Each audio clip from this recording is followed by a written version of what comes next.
মাৰি দিলে।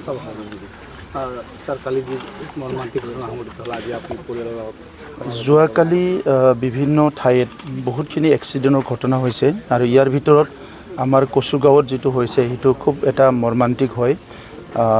আমাৰ যিটো শাওণ মাহত বলবমত যায় তেখেতসকলে বলবমত গৈছিলে আৰু একে টিম ৰিটাৰ্ণ আহি পেলাই মহামায়াত তেখেতসকলে আছিলে আৰু তাত প্ৰসাদ খাই ঘৰত আহিবলৈ বিচাৰিছিলে। সেই সময়তে নেশ্যনেল হাইৱেত ট্ৰাক আহি পেলাই আমাৰ 5জন ব্যক্তিক তাতে এক্সিডেণ্ট কৰি মৃত্যুবৰণ হয় আৰু তেখেতসকলৰ ভিতৰত মই চালোঁ যে চবেই গৰীব ঘৰৰে হয় আৰু ইয়াত মানে সৰু অলপ বাল্যও আছে আৰু মেক্সিমাম ডেকা ল'ৰাই হয়।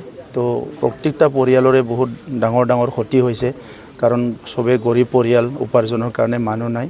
তো সেইকাৰণে আমি আহি পেলাই খবৰ লৈছোঁ আৰু আহি থকা সময়ত তেখেতসকলৰ পৰিয়ালটো যাতে চলাই যাব পাৰে, কাৰণ এটা ফেমিলিত দেখিছোঁ মই এজন ছিষ্টাৰ আৰু এজন মা আছে আৰু এটা ফেমিলিত দেখিলোঁ যে মা দেউতা আছে কিন্তু দেউতা পেৰালাইজ আৰু ছিষ্টাৰো অলপ ডিজেবল হয়।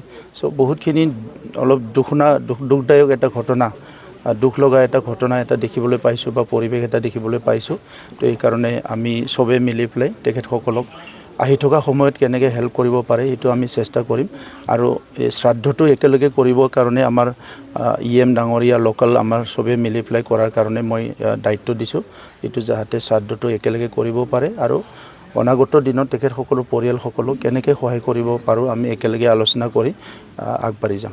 ছাৰ, এটা কথা যে এইটো কচুগাঁও মহামায়া মন্দিৰ ঐতিহাসিক মন্দিৰ, তাতে সদায় এনেকৈ ভক্তৰ ভিৰ হয় কিন্তু তাতে পাৰ্মানেণ্টলি কোনো বেৰিকেডৰ ব্যৱস্থা নাই, গতিকে এনেকৈ ভৱিষ্যতে হ'ব পাৰে, সেই ক্ষেত্ৰত কি ধৰণৰ ব্যৱস্থা? ইয়াৰ ব্ৰেকেটটো ব্যৱস্থা কৰিম যাতে ইয়াত সোনকালে ব্ৰেকেটটো দিব পৰা যায়। মই যোৱাকালি সেইটো আলোচনা কৰিছোঁ আৰু হয়তো 2 এদিনতে সেই ব্ৰেকেট দিয়াৰ কাৰণে আমি ব্যৱস্থা কৰিম। আৰু এটা গুৰুফালে ৰাইজৰ এটা দাবী যে ইয়াতে আণ্ডাৰপাছ বনাইছে কিন্তু তাতে চলাচলৰ কাৰণে যথেষ্ট অসুবিধা, তাতে এটা বাছ ষ্টেণ্ড আছে, তাতে এনেকৈ বেৰিকেড নথকাৰ কাৰণে পৰ্যাপ্ত ছিকিউৰিটি নথকাৰ কাৰণে মাজে মাজে এনে দুৰ্ঘটনা সংঘটিত হয়। এই বিষয়ে আপুনি কি ধৰণৰ ব্যৱস্থা?